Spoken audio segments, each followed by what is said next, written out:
Kembali lagi dengan saya Nur Agustinus. Kita kali ini akan membahas tentang value proposition canvas.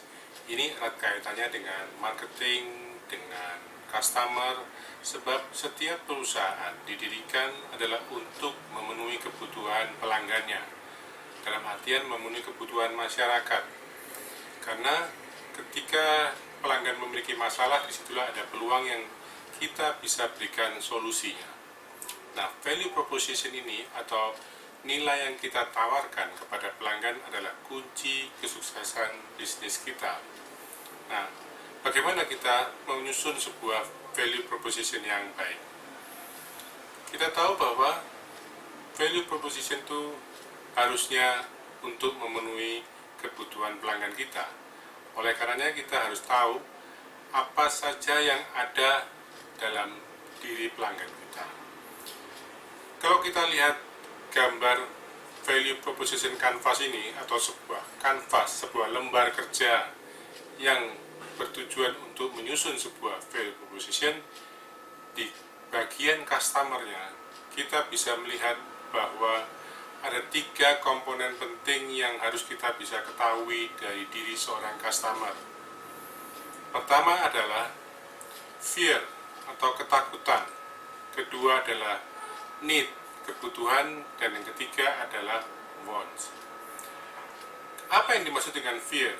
Fear adalah ketakutan, di mana apa ketakutan yang mungkin muncul pada pelanggan kita atau calon pelanggan kita ketika dia membeli produk atau jasa kita.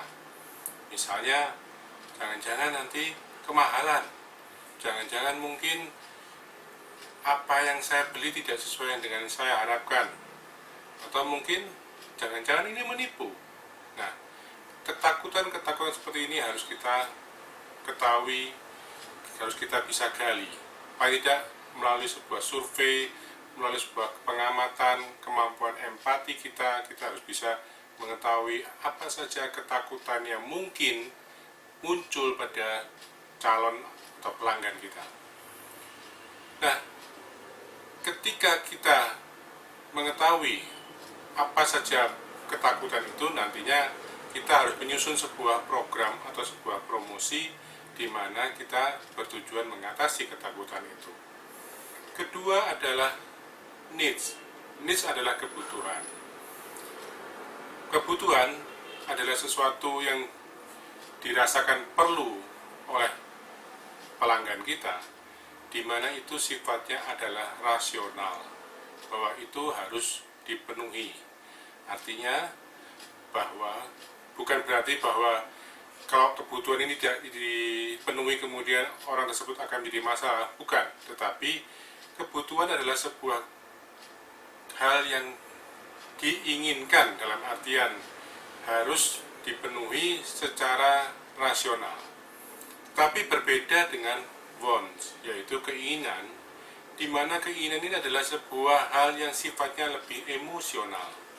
Jadi kalau tadi sifatnya itu rasional, nalar, sementara wants atau keinginan itu lebih bersifat emosional atau mungkin naluri. Jadi misalnya, kenapa saya membeli produk ini? Katakanlah saya membeli sebuah mobil karena saya butuh untuk melakukan transportasi, butuh untuk bekerja, butuh untuk saya ingin bepergian dengan keluarga saya. Tapi keinginan itu lebih sifatnya adalah emosi. Tentunya ketika kita bicara soal kebutuhan, saya butuh mobil seperti apa?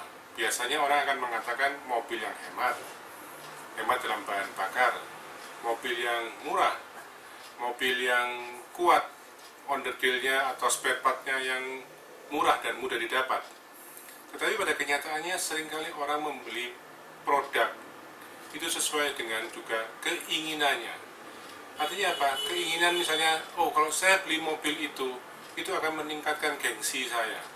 Kalau saya beli mobil ini atau saya menggunakan mobil ini, saya akan lebih percaya diri, saya akan lebih bangga, saya akan lebih bisa tidak mendapatkan cemoohan. Katakanlah ada orang yang membeli produk tertentu, merek tertentu, malah dicemoohkan. Kenapa kamu membeli produk itu?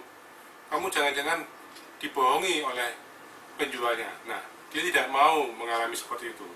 Jadi kadang-kadang memang kebutuhan seringkali kalah dengan keinginan.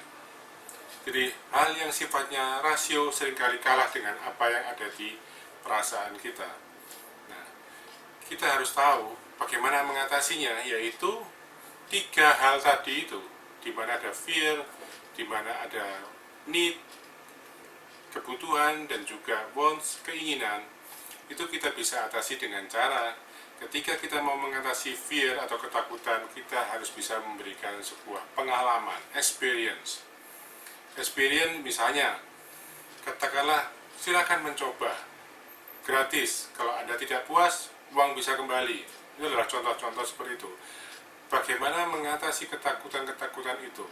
Kalau orang takut mahal, ya mungkin ada tulisan dalam promosi kita, misalnya silakan dibandingkan dengan toko lain, atau garansi uang kembali seperti tadi.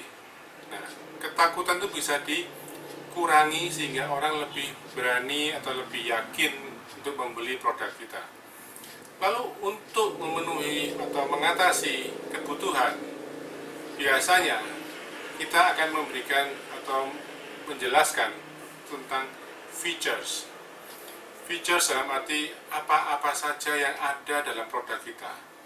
Katakanlah contoh mobil tadi, bahwa produk mobil ini misalnya saja membutuhkan atau memiliki airbag baik di sisi pengemudi maupun di sebelah pengemudi, ada dual airbag. Ini bisa memenuhi kebutuhan rasa aman. Kita tahu kebutuhan bermacam-macam, ada kebutuhan rasa aman dan sebagainya. Nah, untuk keinginan, kita harus bisa memberikan benefit-benefit lain yang bisa dirasakan oleh pelanggan kita. Oleh karena itu, ketika kita mencoba memberikan sebuah value proposition, 3 hal ini sebaiknya kita pikirkan dan kita rangkum dalam sebuah pernyataan yang memberikan suatu rasa aman, rasa yakin bahwa pelanggan juga dipenuhi kebutuhannya dan keinginannya. Kira-kira gambaran yang secara singkat tentang bagaimana menyusun sebuah value proposition bisa dilakukan dengan cara seperti ini. Bersama saya Nur Agustinus, semoga apa yang saya kemukakan tentang value proposition canvas ini bisa diterapkan dalam kehidupan bisnis kita sehari-hari.